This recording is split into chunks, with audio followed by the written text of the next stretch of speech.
Good morning and welcome to the Core Connection. I'm Mira Rubin here with you on Enlightened World Network, and today's topic is freedom. What is freedom? Is it external? Is it internal? Is it some magical combination of the two? We get to explore freedom and how best to propagate it in our own lives. And before we get started, let's just take a minute or two to get present. Let's take a deep breath in through your nose and hold it. And imagine clean, crisp oxygen flooding your lungs, flowing into your bloodstream, nourishing all your cells, all your organs, bringing vital life energy to your body and being. And as you exhale, exhale any tension, stress, negativity, fatigue. And now let's take another deep breath in through your nose and hold it. This time, imagine brilliant, bright light, lighting you up from the inside out, illuminating, electrifying, energizing all your cells, all your molecules, all your electrons, creating a brilliant beam of light and energy from your heart out into the world. And as you exhale, exhale any remaining tension, stress, negativity, fatigue. And now let's press our palms together. Vigorously rub your hands together to feel the friction, the temperature, the pressure, the motion, the tickling and tingling when you stop. And allow all those sensations to bring you present right here, right now, into this remarkable physical form that enables us to experience life. Welcome, welcome, welcome. So today being Independence Day, we get to talk about freedom. And we often think about freedom as externalities, human rights, a political environment that supports choice. And I think that we can recognize that our choice, our democracy is under threat, that we actually get to make an active choice to preserve it, to defend it. And we can move also from the externalities to what freedom of choice is internally as well. I mean, certainly there are politics that affect our choices and the availability of choices. And still,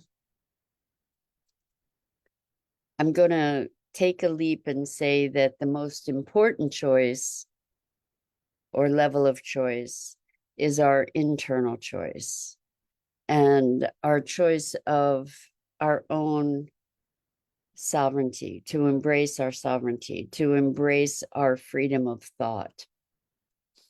And from freedom of thought emerges other freedoms. Good morning, Rosalind. Welcome. Happy 4th of July. We're talking about freedom and independence and what that looks like. And when the founders of this country put together the Declaration of Independence, it was new thought. And our freedom to create our own experience is truly unbounded. And the ability to express that freedom in an ongoing basis takes, just like it takes a commitment to protect and defend our political freedoms. It takes conscious awareness also to cultivate our freedom of thought. And what do I mean by that?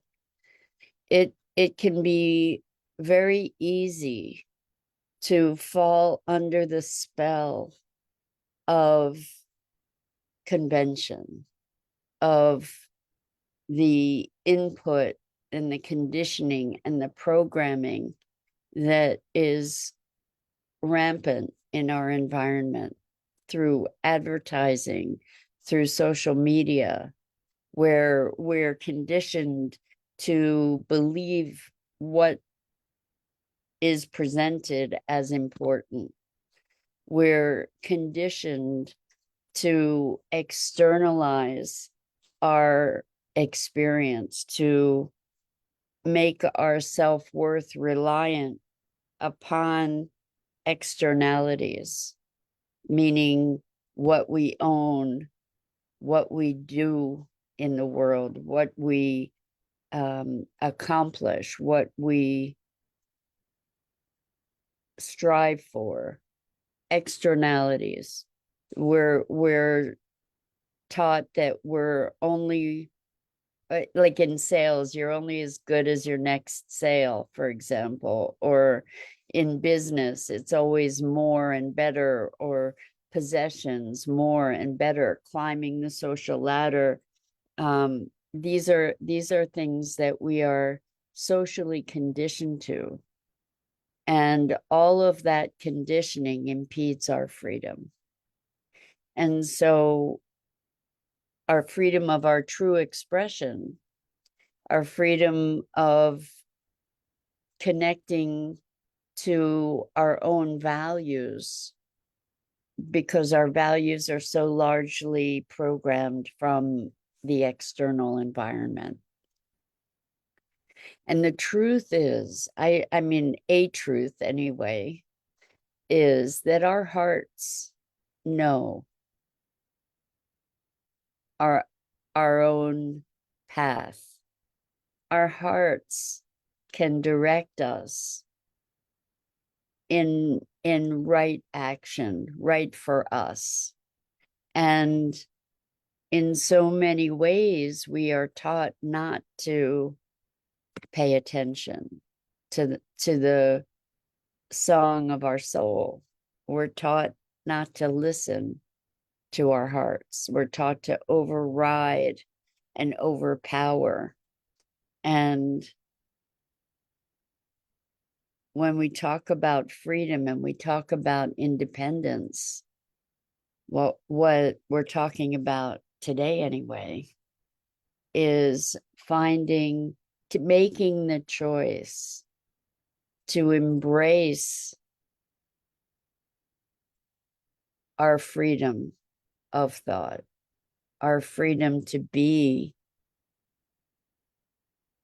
an expression of our essential selves. And from that space of freedom, from the space of allowing ourselves to shed the attachment to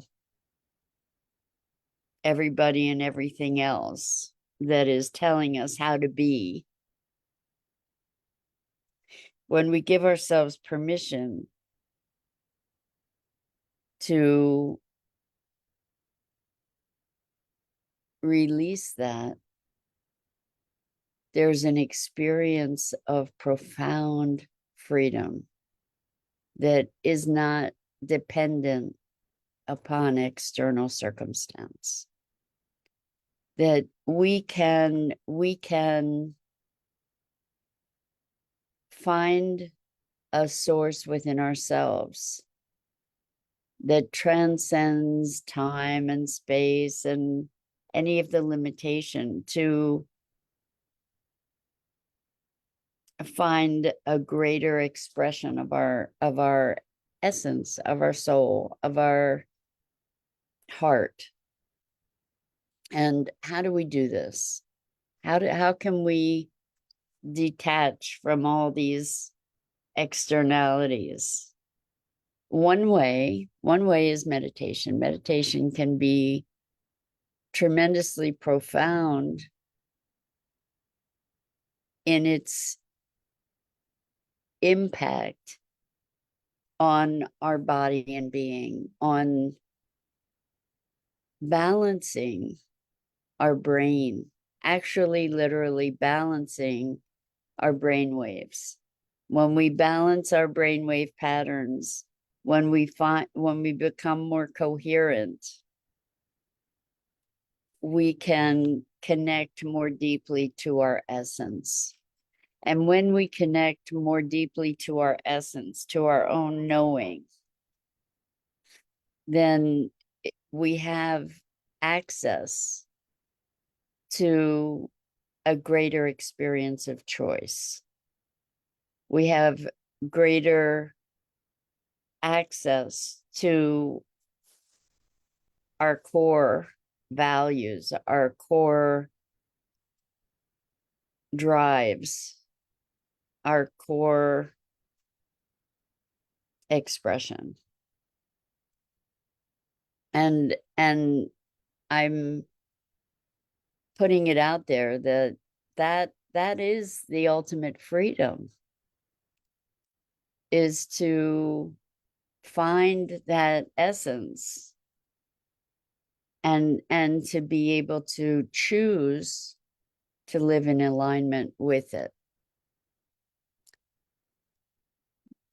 When we talk about freedom of choice, yes, there are external dictates. And we also have our internal knowing. The more certain we are, the more clear we are, the more present and aligned we are, the more free we are. And we take a lot of our freedoms for granted. We take the freedom to make such choices for granted, I think. I think we don't even consider that we have those choices in so many ways, that we have a choice of how to interpret something, that we have a choice about how we view certain circumstances. We're told by the media in many ways how to think about something. And it doesn't occur to us in many ways to evaluate, to be discerning, to recognize that we have creative options, to recognize that there's so much more than the things that we are spoon-fed in terms of belief and propriety and the way things are, the way things should be, the norms, so to speak.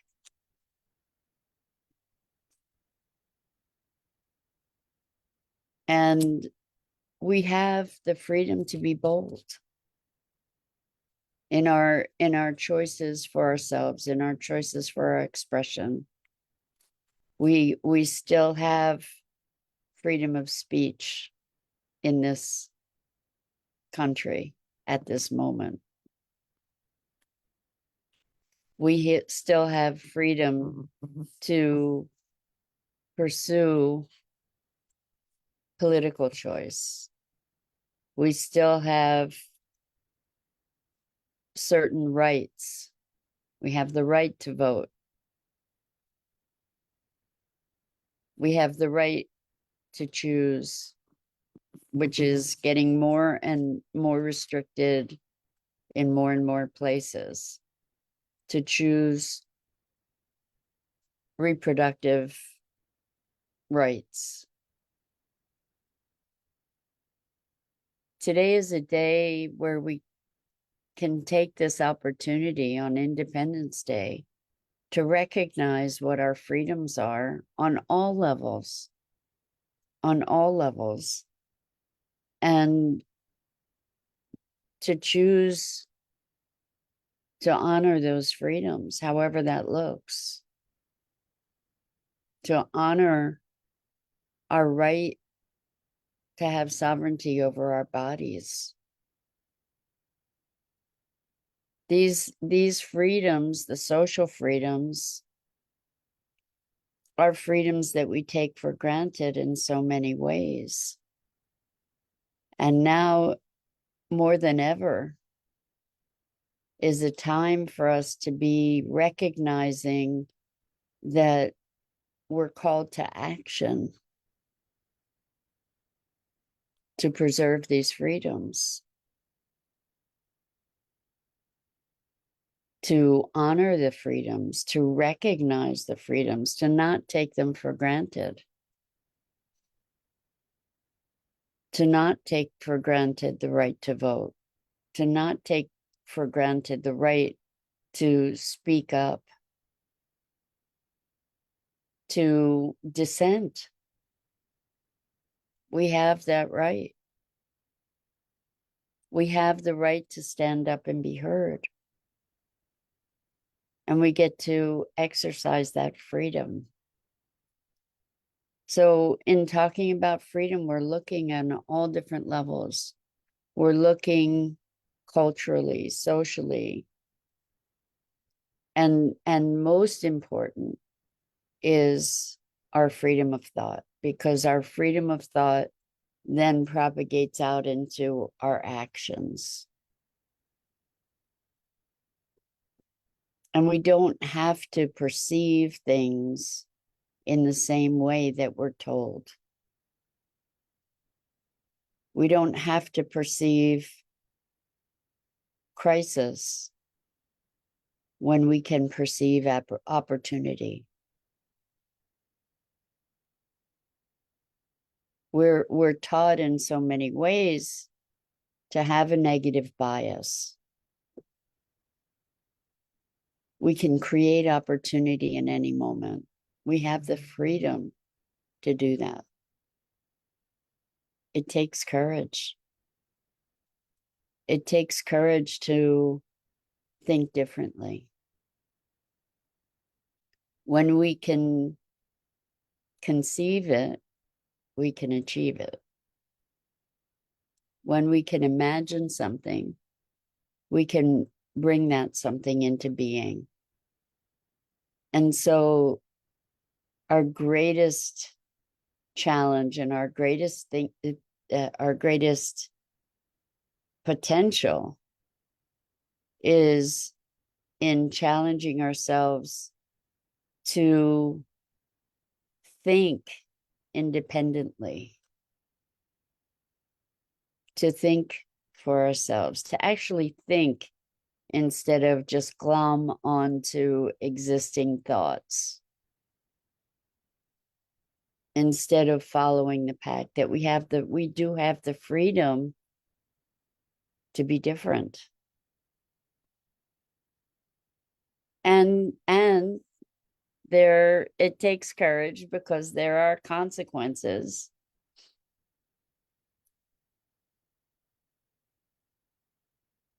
The independence, declaring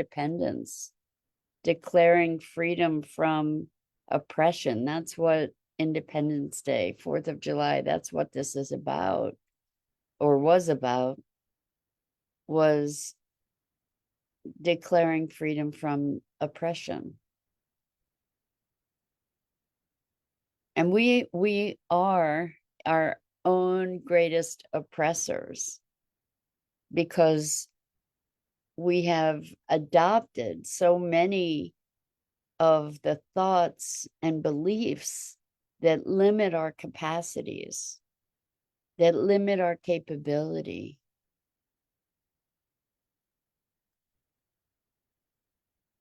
And we create that as our reality. And what's available to us is to step outside of that box, to step outside of those limitations, to step outside of the dysfunctional convention of so much of our culture, and stand back and see the bigger picture. Notice interworkings that may not have been there. What about the freedom to choose joy? The freedom to choose possibility? The freedom to choose positivity? Positivity gets a bad rap because people say, well, that's not reality. Well, we get to create our reality. That's our greatest freedom. We are creating our reality every moment. And what if we chose to create it as joyful? What if we chose to create it as perfect, as working? What if we chose our freedom to do that? What if we exercised our freedom to live into the world we want to see, rather than allowing ourselves to be oppressed by fear and limitation that keeps us under control, that keeps us disempowered? What if we were to step into our empowerment, our independence? Good morning, Serge. Welcome. Serge says, good holy morning, holy blessing. So what if we were to step into love? What if we used our freedom to experience and express love and joy and beauty? What if we chose to use our independence and freedom to witness that in the world, to create a new world? What if we did that? We each can. It's available to each of us. We're creating our world in every moment. And I know it looks like, no. The world is the way it is, and it's going to hell in a handbasket or whatever it is. You know, I know that's the way it looks.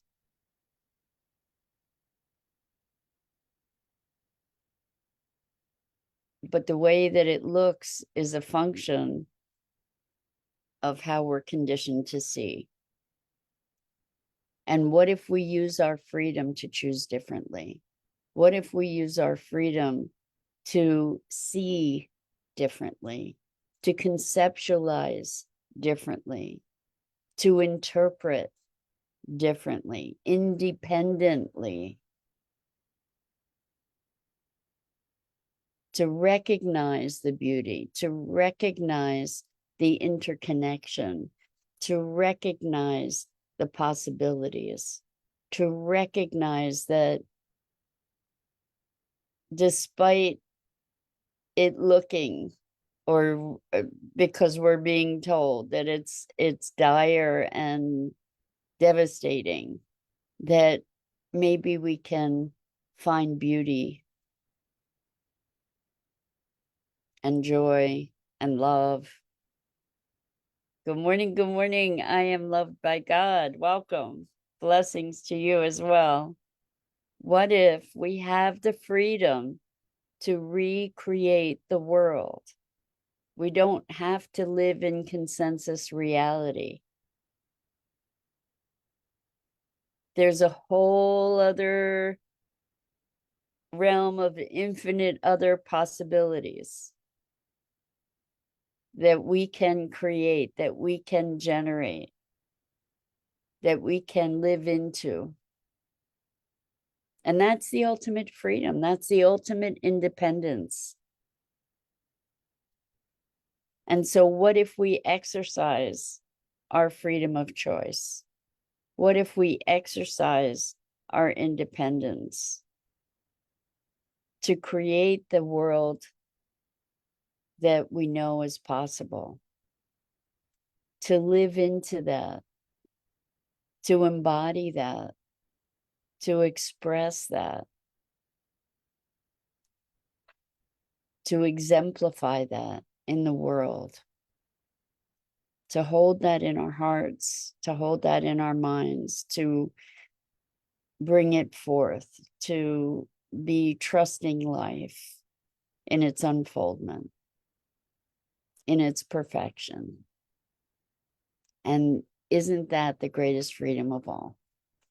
Where we get to experience this remarkable connection and interconnectedness with all of life.